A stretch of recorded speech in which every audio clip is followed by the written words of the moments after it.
A warm welcome on this Thursday, March 7th, especially for anyone who's dealing with this frosty reception. A winter storm, yes, another one, hammered parts of the Midwestern and Northeastern United States this week.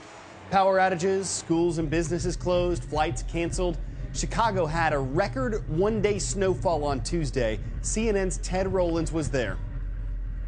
This is not only in Chicago, of course, it's hitting the Midwest. Minneapolis, North Dakota getting in excess of a foot of snow, and this system is heading east. We've gotten our yardstick out, and at least where I am, I've measured from place to place where it looked like the snow was untouched, about 6 inches of snow so far right here in downtown Winchester, although that's by no means a scientific reading. Many airlines canceled a number of flights, hundreds in fact, and where I am at Dulles is a big hub for United Airlines, as is Chicago's O'Hare Airport. So United's taken a big hit. They canceled about 700 flights. The highest waves during Sandy were maybe 40 miles an hour, but this time they're talking about 12 to 15-foot seas.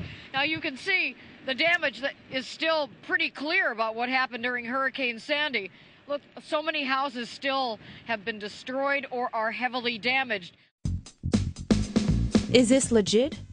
Members of OPEC, the Organization of Petroleum Exporting Countries, are all Middle Eastern nations. Not true. OPEC includes countries from Africa and South America, too.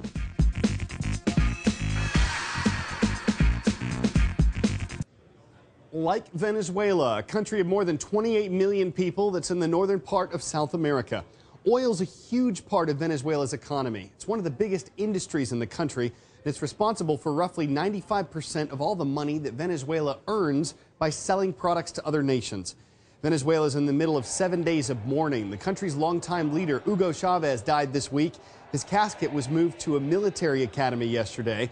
That's where his state funeral is scheduled to happen tomorrow. Venezuela will set a date to elect a new leader in the next 30 days. During his time as president, Hugo Chavez's supporters argued that he gave Venezuelans a sense of national pride. His critics argued that Chavez ruined his country's economy and restricted people's liberties. Controversy plays a large role in Chavez's legacy. Victoria!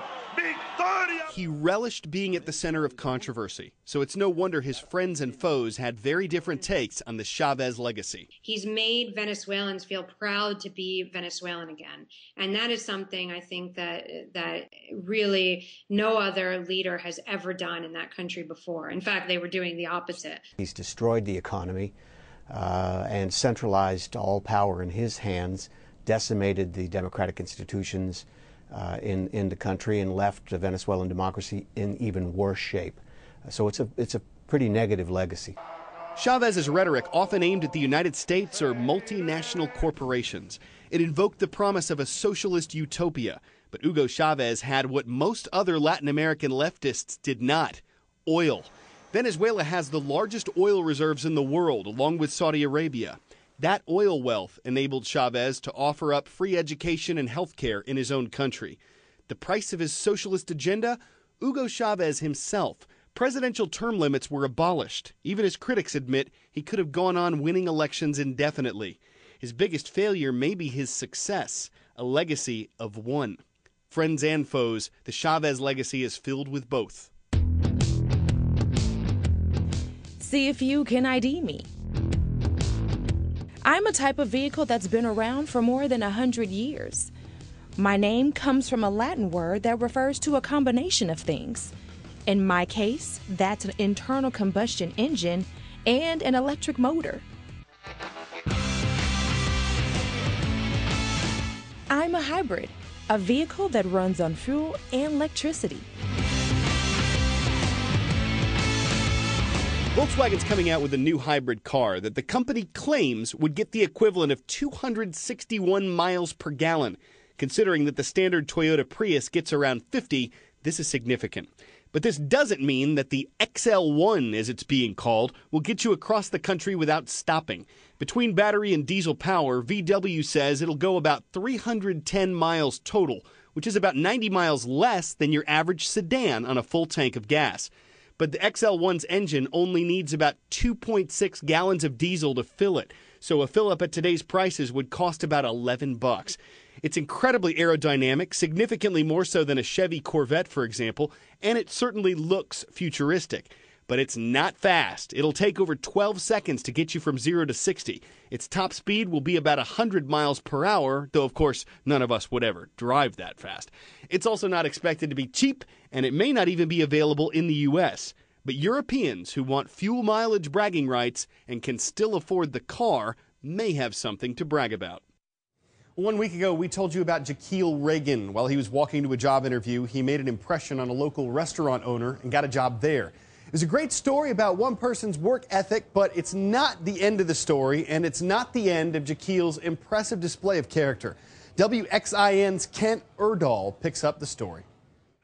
I describe it as a work of God. Jaquil Reagan has met a lot of people since setting off on a 10-mile walk to a job interview days ago, an interview that he wouldn't even end up needing after meeting the owner of Papa Roo on his way. I'm thinking to myself, here's a kid walking almost 10 miles in the ice and slush and snow for the hope of a job at minimum wage. That's like the kind of story your parents used to tell, my parents used to tell, uphill both ways in the snow. Jaquil's story is also now stuff of legend. He's been immortalized in his own editorial cartoon and seen his picture pop up on stories he can't begin to translate. People all over the globe have seen me.